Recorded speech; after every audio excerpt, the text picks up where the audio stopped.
Ya men, selamat pagi. Wih, gue udah lama nggak upload ya. Nih, gue lagi di Amara Village. Ya, lagi di rumah. Terus tadi gue udah ke estate management. Ngapain? Gue tuh kan mau renov rumah. Wah, mau nutup belakang. Belakang itu kan belum ditutup kan. Jadi gue mau tutup. Kalau di real estate kayak gini tuh harus ada surat izin.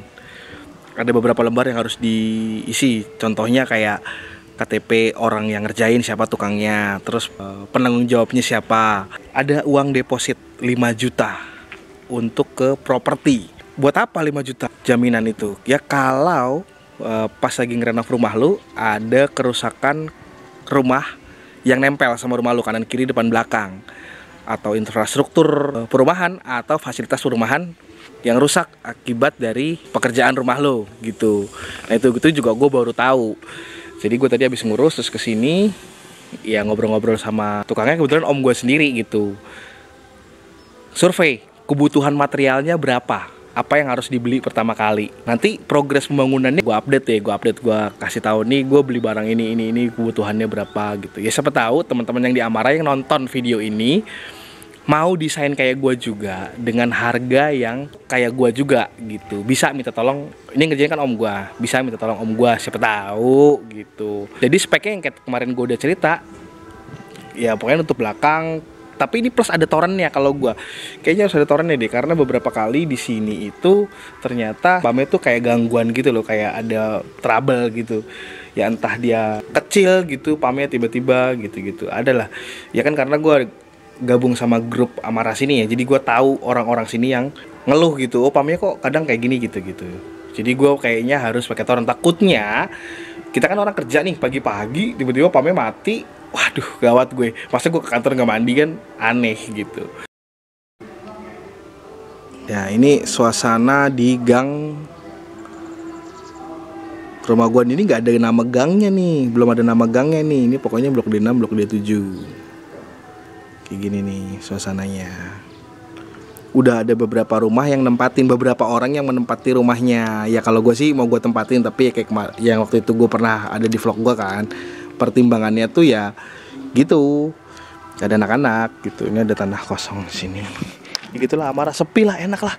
Masih apa ya, masih asri gitu loh. Suasananya tuh masih bukan asri ya, sepi dan banyak hijau-hijau gitu, karena ditanemin gini-gini kan nih sama si developer ya, sesuai harga lah pokoknya lah. Jalanannya juga bagus gitu.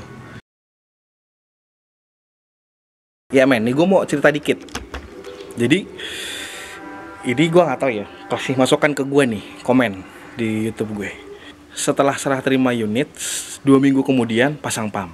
Setelah pasang pam, seminggu kemudiannya lagi gue pasang sanitari. Itu gue liat meteran tuh masih kan nolnya banyak tuh, 0,00000 gitu. Terus yang di merahnya itu angkanya 9 deh kalau nggak salah ya gitu. Terus udah, berarti pemakaian air gue segitu gitu. Gue juga nggak tahu nih, karena gue nggak pernah pakai pam seumur hidup gue nggak pernah pakai pam. Terus gue pulang tuh, seminggu kemudian gue kesini lagi. Pas gue nyalain meteran, gue iseng tuh, gue ngeliat yang angka itu lagi. Loh kok udah 3 kubik? Ada angka 3-nya, yang hitamnya itu 00 itu jadi angka 3 berapa gitu yang merahnya. Gue cari tahu di YouTube dong, ini apa sih, cara ngitung meteran gimana sih. Ternyata yang angka yang hitam itu tuh pemakaian kita berapa kubik. Gue nggak pakai, tiba-tiba 3 kubik. Ini kan aneh gitu.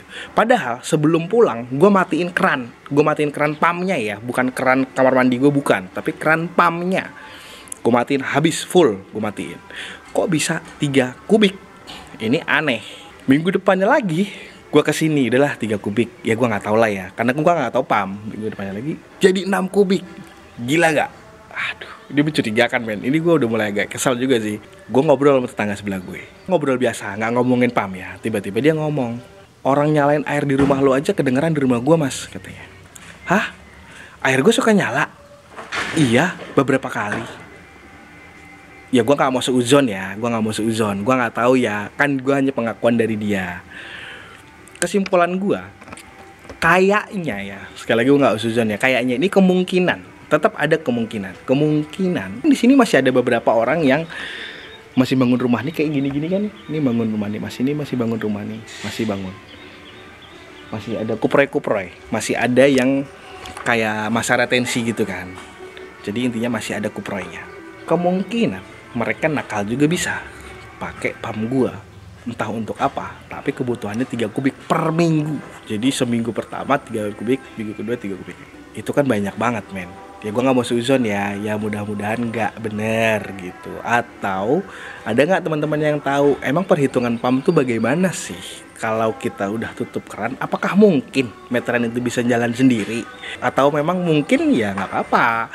Tapi kan kita nggak tahu nih masuk ke meterannya dia perhitungan per kubiknya plus amondemennya jadi berapa, kan gue juga nggak tahu ya. Kasih tahu gue kalau ada yang tahu. Terus menghindari hal-hal supaya si kups ini nggak make meteran gue. Jadi yang kan ada keran tuh di depan tuh, keran yang di depan kamar tuh, kamar ini kan ada di depan kan ada keran tuh kayak gitu tuh keran tuh.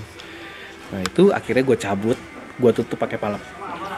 Ini hanya menghindari aja, gue nggak mau suzon ya gitu ya, gue hanya menghindari aja. Gue tutup, 3 hari kemudian gue kesini setelah gue tutup, nggak bergerak sama sekali main meteran gue.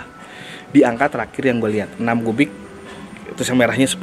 Ya mudah-mudahan perkiraan gue salah, tebak-tebakan gue salah ya gitu. Mudah-mudahan memang dari pumpnya memang begitu aja lah ya gitu. Jadi saran gue kalau yang udah serah terima pakai pump, saran gua ya menghindari hal-hal yang tidak diinginkan atau bagaimana. Keran di luar mendingan gak usah ada dulu aja. Ya takutnya ada yang iseng atau gimana kan kita nggak ada yang tahu ya. Menghindari hal itu aja. Itu sharing gua. Yaudah itu aja. Sekarang gua mau ke material. Gua mau cari barang-barang material. Survei dulu, survei harga. Harganya masuk apa enggak gitu. Harganya berapa. Jadi perkiraan budget gua kira-kira masuk apa enggak nih dengan budget gua sekian gitu. Yuk, gas.